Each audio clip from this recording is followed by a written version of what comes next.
ঢাকার অপরাধ জগতের ত্রাস শীর্ষ সন্ত্রাসী সুব্রত বাইনকে গ্রেপ্তার করেছে সেনাবাহিনী। কুষ্টিয়া শহরের কালীশঙ্করপুর এলাকায় ৩ ঘণ্টার এক শ্বাসরুদ্ধকর অভিযানে সহযোগীসহ তাকে ধরা হয়। তবে তাকে গ্রেপ্তারের খবরে অনেকটা স্বস্তি মিলেছে তার গ্রামের বাড়িতে।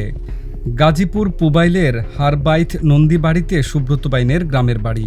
মঙ্গলবার সন্ধ্যায় সেখানে গিয়ে পাওয়া যায় চাঞ্চল্যকর তথ্য। গত ৫ আগস্ট বৈষম্যবিরোধী ছাত্র আন্দোলনের পর লুকিয়ে সুব্রত বাইন বাংলাদেশে আসেন। গ্রামের বাড়িতে বৃদ্ধ বাবা, ৩ বোন ও তার ছেলে রিপন বাইনের সঙ্গে এসে দেখা করে যান। সে সময় এলাকার মায়ের সমাধিস্থলেও যান সুব্রত।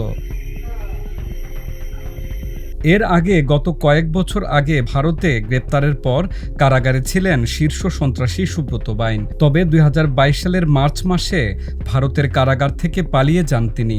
কারাগার থেকে পালিয়ে যাওয়ার পর তার কোনো সন্ধান পাওয়া যায়নি।